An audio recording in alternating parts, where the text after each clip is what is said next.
Hey guys, Rob here. Welcome back to GladelTech and welcome to day one of Star Wars week.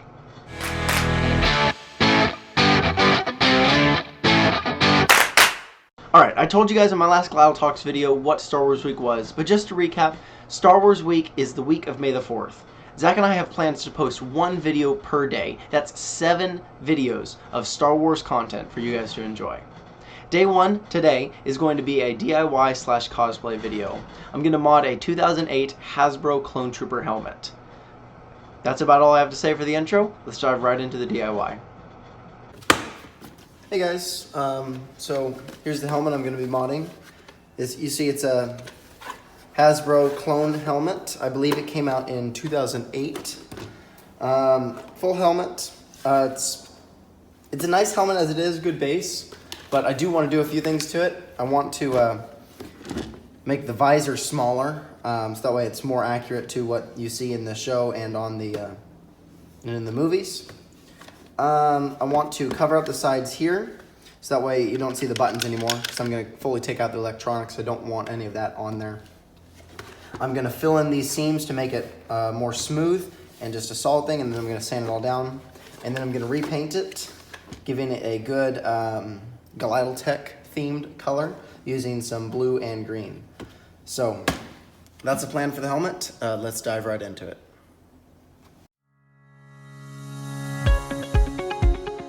Alright, so what I'm doing here is I'm just basically taking apart the helmet. I want to take out all of the electronics because I don't want any of that in there. I wouldn't be using it anyway.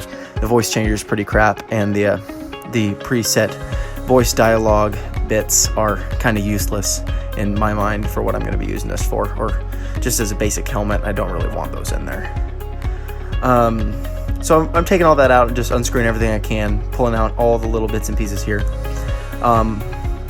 Yeah, just getting that all taken apart. This front part of the visor here, you see that beginning of the arch actually needs to be held down by the battery pack, and so I had to keep the battery pack in there after I cut off all the wires. There was a bit of a rattling noise in there, so I had to mess around with it until that rattling noise was gone. So yeah, got that all back in, and I glued it in place, trying to keep it from moving around too much. Now I am trimming off the nose bridge piece here. When I'm wearing the helmet, it kind of blocks your field of view. I mean, it's right in front of your nose, so I mean, if you're not like crossing your eyes or really turning your eyes side to side, you won't really notice it, but it's still noticeable, and I didn't really like it very much, especially since I was making the visor a lot narrower. I wanted to cut off as much of that nose bridge as possible. That way I could have, as much possible vision in the helmet as I could get.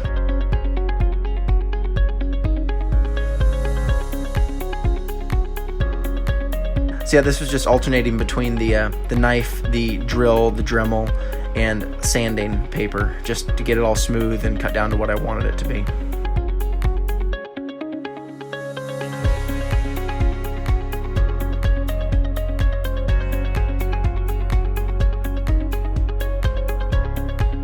I want to point out that this part is not strictly necessary. If you're fine with the electronics staying in the helmet and fine with that nose bridge piece, then by all means you can leave your helmet together and you don't have to worry about ripping it all apart and then putting it back together before you start the modifications. Those two things just bothered me in the helmet, and so I wanted to take them out, that's all.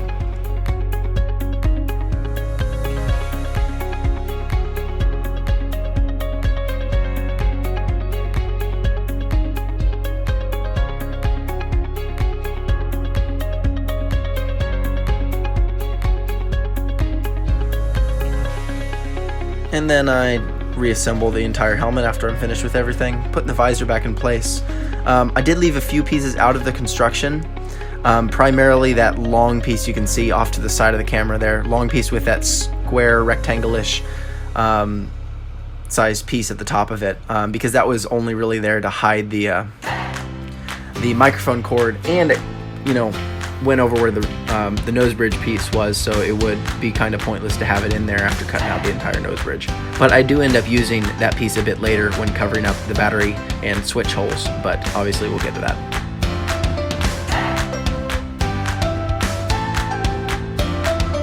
So once the helmet is fully put together, I cleaned it off, made sure it was, didn't have any dust particles or dirt on it. and I started using this car body filler. And so I've never used this before, and so I followed the instructions as best I could, and I learned a couple things. One is that I put way too much out there to start with. This thing dries really fast, or not like fully dry, but it just like starts to dry to the point where you can't use it anymore really fast. So you got to be quick with it, so don't use too much don't pour out too much initially. Also, I forgot to sand the helmet down to give it the car body filler something to grip onto. And so it started to dry, but then just peeled right off, and that wasn't very fun. So make sure you sand the helmet down, or at least the parts you're going to be applying the body filler to, or else you're going to have to redo the entire thing.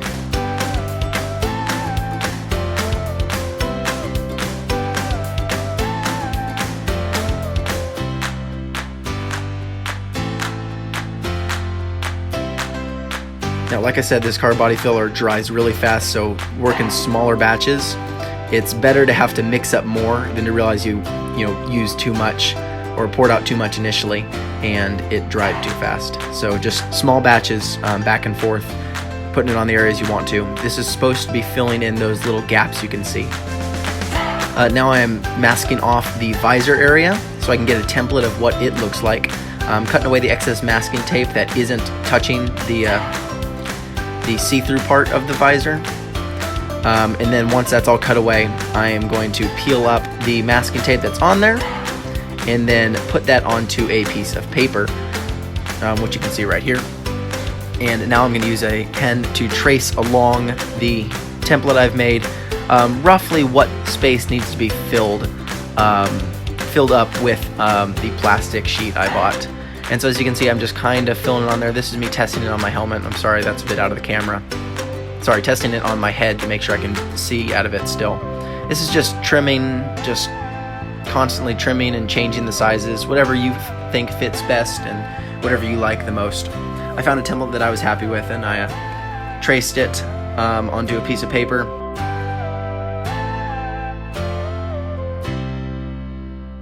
I cut this thing out so I can get a rough idea of how it looks on both sides at the same time, and then I'm pretty sure I test this on my head at some point.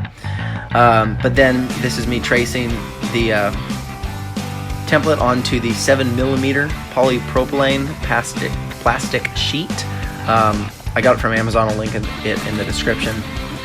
Cut those pieces out, cut 2 of them out, and then I use my heat gun to heat form it to the curve of the visor itself. This took a while because they're a thick piece of plastic, and I just wanted to make sure I went slowly. Wear your gloves, you don't want to burn yourself. That's very important.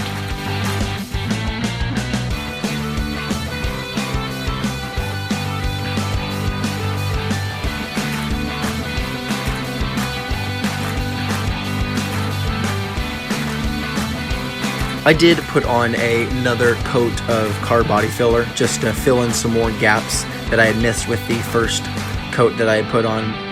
It's very important with the car body filler. When you want to put on a second coat, you need to sand down the first coat, make that first coat smooth, just to be sure that you know where the gaps are, where you're going to need to focus it, because you don't really want to just pile it on there. Otherwise, you'll have a buttload to sand down, and that's no fun at all. I ended up doing 2 or 3 coats in total of car body filler. I don't have those in the video here. I did film them, but I thought it'd be too repetitive. So just, like I said, work in small batches and put it on bits and pieces at a time. So this is me here modifying that rectangular shaped piece that I told you guys about to cover the battery holes. And then I go back and I sand down the entirety of the car body filler that I have on there, making all that smooth, double checking once again, like I said, for gaps. Sanding is very important, and I do a lot of it in this project. I was completely sanded out after all this, because you can't really use a power sander. I tried, but it wasn't working well. I couldn't get into the crevices, so hand sanding for me. And so I have a lot of clips of me just sanding and sanding, and that sucked.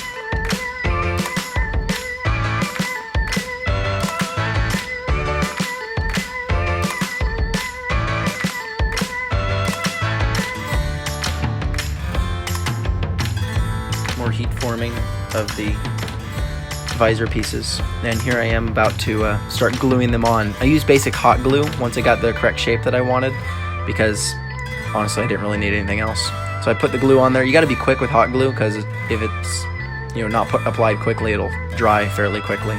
It's a good thing about hot glue. Once I just had to hold it on there for a few seconds and it was already dry, but you do have to work fast.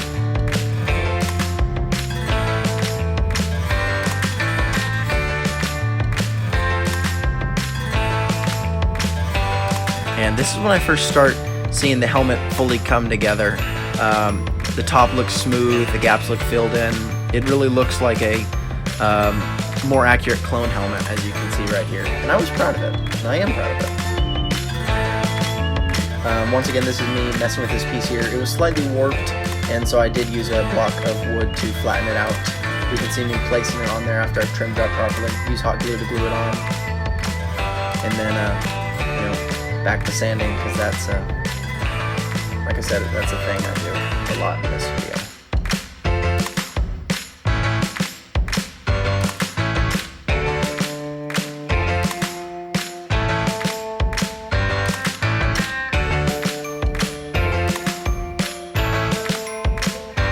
Alright, so now what this thing is, this isn't car body filler, this is instead something called Milliput. I'd never used it before. I had heard of it and heard good things about it, so I decided to try it. It's apparently very similar to car body filler, but it's more for small detail work. And so that's what I was really doing, is I wanted to fill in the gap between the plastic pieces that I had put onto the visor and the rest of the helmet. And so I was working with that. Milliput takes a lot longer to dry than car body filler does, which means you have more time to mess around with it. One of the interesting things about it is that water helps smooth it out and helps you get rid of it if you need to. And so on the visor here, you notice I'm being a little messy, but that's because I knew that if I used some water, I would just be able to wipe it all away, and that was good. So this was just a while of me using clay tools, my fingers, paper towels, wet paper towels, just all sorts of things just to smooth out this Milliput and make it look somewhat decent on here. Yeah, so this is another one of those things that just takes a while. This took me a few hours before I was finally done with all the Milliput. Not in this one section, I used more on the rest of the helmet, but we'll get to that in a minute with the video.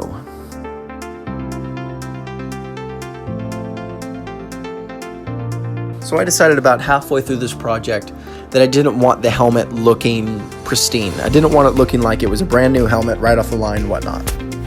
I want it to be a used helmet, looking like it's seen battle. It's been beaten up, maybe cracked or broken a couple times and welded back together by the trooper. And so basically what I did is I caked on a bunch of Milliput up here around the seam of where the helmet meets the new plastic pieces that I glued on. That's to give the illusion of kind of the helmet being welded back together in some places. And there's going to be more than just those few spots right there that are having that effect. I mean, other places that I put Milliput on there were designed specifically with that battered, welded back together look in mind. And so obviously when I paint it, I will go back through and give it a neater looking paint that really sells the whole welded, weathered helmet look. So these pieces here are supposed to be put in this little gap I'm showing you right now. I wanted to seal off all those gaps that aren't actually on a Clone Trooper helmet, and so I cut out pieces that would fit in there pretty tightly, and then I used super glue to glue it in here. That was just mainly to hold it. I ended up going back with some Milliput and filling all that in, making it look a bit better.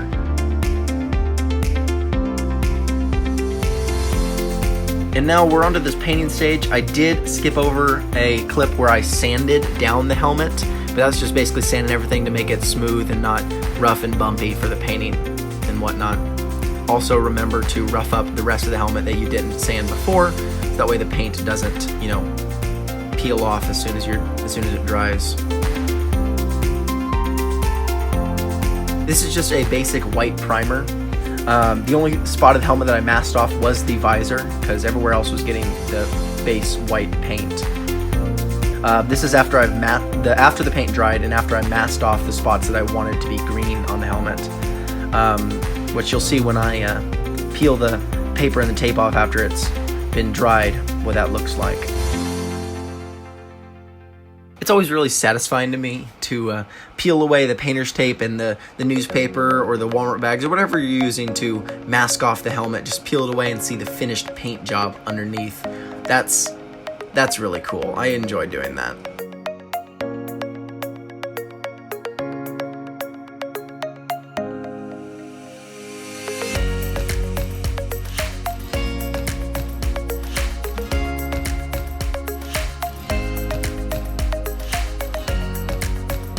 When you're peeling the tape, just make sure you peel slowly and pull very slowly. Don't just rip all the tape off because you don't want to ruin any of the paint job. I do not peel off the visor masking tape here because I'm obviously going to need it still on there when I spray paint the blue bit. Now, I did not get video footage of me masking off the areas for the green, but I did get the footage of me doing or masking off the areas for the blue. And that's because there was a lot more masking that needed to be done, or not a lot more specific masking, because it was right around this area. It was just that one blue strip around the back of the helmet that needed to be, masked off and painted. So I did that real quick, and there was a bunch of curves and wrapping around of the helmet that I had to do, and so that took a bit more time. So I thought I'd show you exactly just what I was masking off there. And then once I get it masked off, I just sit here, and this is just a basic blue. I don't remember the exact color. I'll put it in the description, but I just paint over that and give it the blue color. And here we are. This is me, like I said, peeling off the masking tape and the pieces of paper that blocked off everything. I did get a bit of blue, as you can see in the front of the helmet there, just inside the tape, inside the paper, which I don't know exactly how it happened, but I can fix that when I'm painting it with acrylic paint afterwards. And so that's what the helmet looks like currently. I'm pointing out a few areas that I am going to be weathering and fixing with acrylic paint. But this is me then peeling off the masking tape that covers the visor, and you get to see a rough look at what the helmet looks like. Alright, I'm not going to say much about this whole painting thing. I'm going to let you watch and listen to the music and whatnot. But a couple things I do want to say. It's very important to clean your brushes. You don't want the paint hardening up and making your bristles so hard that you can't use them in the future. So just clean your brushes every time you change colors, or every time you're done with the brush. Dip it in hot water, rub it on a paper towel, whatnot, just get it clean. Second is, you see I'm being very meticulous here. This is going to be a rough, dirtied up looking helmet, but I wanted to have a nice and neat-ish looking base that I could start out with, that I could weather over, just to give it the illusion that it was at one time a nice helmet. And then the bit of welding detail I did on the side here underneath the visor, it didn't really turn out the way I was hoping it would, but it was a good first attempt, I think. I'm definitely going to revisit it at a later date to make it look a bit better, but for the time being, that's what we got, and yeah. Oh, and apologies for me pulling it out of the camera angle there. I did not realize I was doing that. But yeah, other than that, that's about it. I use a bunch of different techniques in this video to get the weathered look that I like. I paint over certain areas with browns, blacks, grays, use some shoe polish even, and I wipe most of that off with a paper towel and then cover it all back up with a base white coat. Not like fully cover it, just like kind of cover it enough to where you can tell the main color is white, but you can also see the other colors seeping through to give it a bit of a weathered, beaten down, worn look. And so yeah, those are the techniques I used in this video. You can see what I'm doing. If you have any other questions, any more in-depth questions about these techniques, let me know in the comments down below. Yeah, other than that, enjoy the rest of the painting.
Alright, there you go. I hope you enjoyed watching me build that.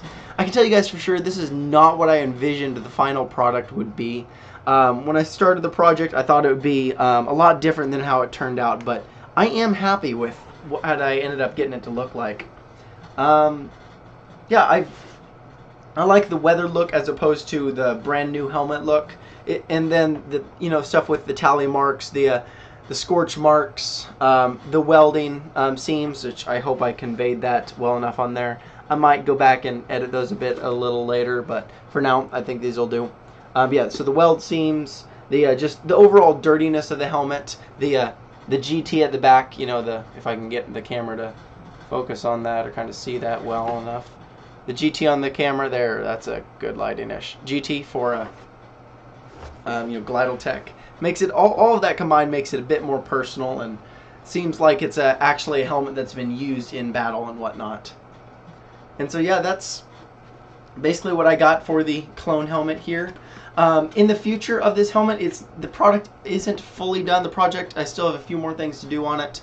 Like I said, I might go back and repaint some of this weld marks to make everything just smooth over, make it look a bit neater and, well, neater so to speak, and a bit more in line with how the rest of the helmet looks.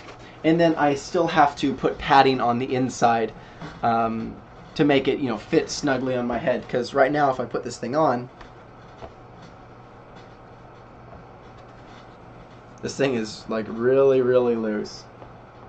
So it can just rotate completely, and it just rotates completely, and it's just not very good for walking around if I was doing a Clone Trooper cosplay. And there you go. That's my modification of the Hasbro 2008 Clone Trooper helmet. Thank you guys so much for watching. I hope you enjoyed the video. If you want to see some more videos from us, you can check out our videos we have linked over here. Up top, this is my last DIY video. I built a fully metal lightsaber out of parts you can find at Home Depot and Lowe's. Down below you have Zach's most recent theory video. He talks about how in Frozen 2, Elsa being the 5th spirit actually makes some sense. If you want to see more videos from us, you can always subscribe and be notified anytime we post a new video. But yeah, that's about it. As always, stay safe, stay healthy, and I'll see y'all in the next one.